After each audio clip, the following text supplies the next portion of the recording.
This is the exterior view of the solar house at Green Key on St. Croix, and actually we're looking from the northeast toward the house, and I'm going to walk around the house before the tour group arrives. One of the distinctive architectural features of the house is the roof, which is of course slanted. Right now we're standing due west of the house, and this house was designed from the roof down, meaning that it was designed with the emphasis being on having a perfect platform for the application of a photovoltaic system, which means the proper slope or orientation to the sun, which in this case is about 17.5 degrees, which also approximates our latitude here in the Virgin Islands. As I'm moving to the south, you can see that the house was specifically designed to favor the south. In other words, it was sited on the property so that this roof would face south. I'm going to stop for a moment and zoom in on the roof. And you can see what appear to be two large black squares. What that is, in fact, is 40 separate photovoltaic laminated panels, each one 18 feet long, and they go up the slope of the roof like a ladder with 20 on each side. You'll see up the middle what appears to be a stripe. That's actually what's called a wire tray, and that collects the wires from each photovoltaic panel and then carries that DC electric current down the house, or down the wall I should say, to an inverter, which I'll show you shortly. Once again, there are 40 18-foot long, 15.5 inch laminated panels. These are stuck right onto the roof surface. There's no rack, there's no need for it. It's also thin film technology, which means it works a lot better in our climate than crystalline panels, which is what people are used to seeing, those glass type things that look like windows. Today is a rare, overcast, and even a little drizzly day.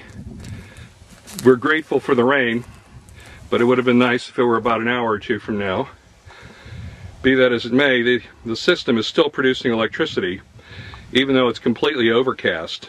Right now we're generating approximately 1.5 kilowatts per hour, which is sufficient to carry a house like this on a day like this, because we're not using the air conditioners heavily. While we're on this side of the house, let me just scan over and just show what is quite common in the Caribbean and hopefully will become common all over the world. That is a thermal solar hot water heater, which provides all of the hot water heat, or heated hot water, for this house. There are no moving parts, there is no electricity, there is no recirculating pump. It's completely passive. That particular unit cost, in terms of parts, under $2,000, and the installation was about another $500. So for $2,500, this house will never have to pay a penny to heat hot water. That is a tremendous savings, particularly in northern climates where the water starts off cooler or colder than it does here. This is the utility room described a little bit before. This is where we keep various things, including a tank here, 50-gallon tank to store the hot water created by the solar hot water heater, which is just on the other side of the wall, right there. Completely passive. The cold water goes into the bottom. As it gets hot, it goes up to the top, goes up the pipe and into the storage tank here. As this water begins to cool, it goes back into the system and is recirculated through the solar panel, the solar hot water panel. Over here we have the wall of the cistern, 24,000 gallon cistern, so you have what's essentially a pool pump and a pressure tank very similar to what you would have with a well. And then there's a sediment filter and a UV filter. This box right here is the Sunny Boy inverter for this particular system. And this is a 5,000, which means it's rated for the 5,000 kilowatt system we have up on the roof. So we run wires from the roof down into this system. At the bottom we have what's called a DC disconnect, so that you can just turn that switch and disconnect the roof modules from the inverter. Then you have the inverter, which turns the DC into AC, and then it exits from there and it runs back into the house. This gray box next to it is the automatic transfer switch, because we do have a propane backup generator, and if for some reason the public utility goes offline, then we're really dependent on the propane generator, since we do not have a battery backup system installed on this particular house.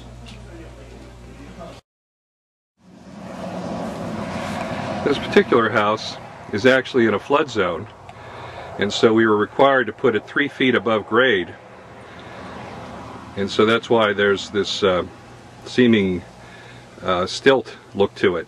That's required. If you go to any coastal zone in the mainland, sometimes they have to be 8 or 10 or 12 or even higher above the ground, depending on the flood zone. The house itself was constructed using a product called thermosteel. This is a engineered wall panel system which is custom made based on whatever plans the builder or the homeowner designer put together. So every house is a custom house. These are not kits. And we assembled this entire house, all of the exterior walls and interior walls, in about 2 or 3 days. So it went quite fast, which also saved a tremendous amount of energy, as you can well imagine.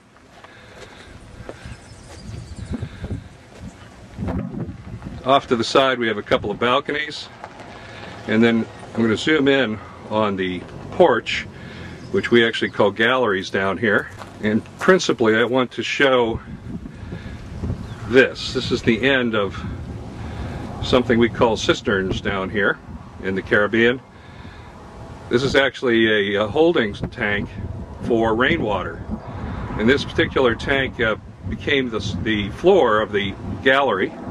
So we just stand on that, enjoy the view out there. And so this house has some features that are quite common down here, but up north would be considered extraordinarily green. For example, this self-sufficiency for potable water using a cistern. So we're going to sign off here for the moment, waiting for our guests to arrive.